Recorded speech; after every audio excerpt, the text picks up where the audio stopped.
next two hors d'oeuvres that we're going to make are both with phyllo shell, and the second is going to be in a cup with iceberg lettuce, baked salmon, Louis sauce, and some fresh bell pepper.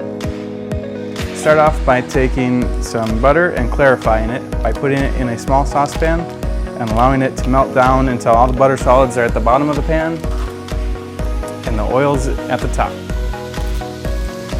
Phyllo dough is a very thin pastry sheet. It's really fragile and takes some getting used to work with. But once you're used to it, there's all sorts of things that you can do with it. Start off by taking a single layer of the phyllo and place it on a cutting board. It's okay if it rips. This stuff is super forgiving, and we're going to do 3 layers total. So if one rips, cover it up with another one. If those both rip, cover it up with the third one. If those 3 rip, you should start over. You want to put a very thin coating of butter on it, the clarified butter. I like to just drizzle around with my pastry brush, and then I'll basically paint it on from the center until I can get that nice even coat all the way around. It's very important that you get at least all the edges. Since this is super thin, it dries out really easily, and if you don't have a coating of butter on it, it's less enjoyable to eat. Repeat this step until you have all 3 layers of pastry buttered and ready to go. For the salmon cups, we're going to take the 3 sheets of phyllo dough and we're going to cut it into 15 squares. We're going to place it into our mini muffin tin, which has 12, so if you're trying to make a production of it, it's best to have a couple pans.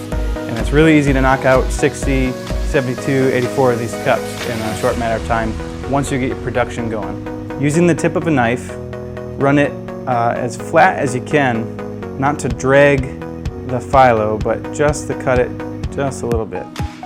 It's okay if they're not all perfectly sized, so they're going to get shoved into the little pan and you won't be able to tell the size anyway. Place the cups in a preheated 350-degree oven for about 10 minutes until they're a nice light golden brown.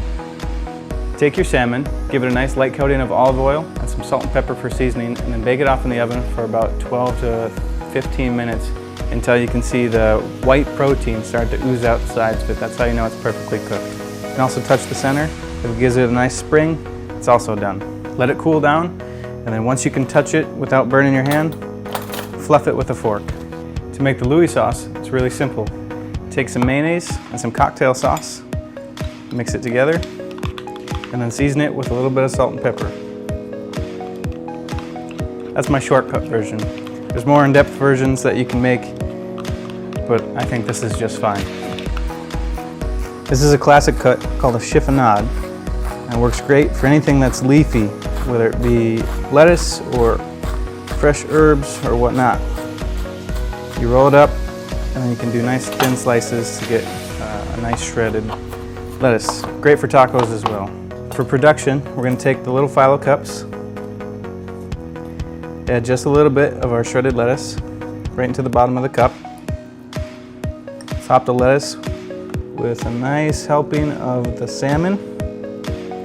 Top the salmon off with some of our Louis sauce. And then you're going to want to garnish with fresh red bell pepper. Since these are hors d'oeuvres, they should be 1 to 2 bites, which means the garnish should be tiny.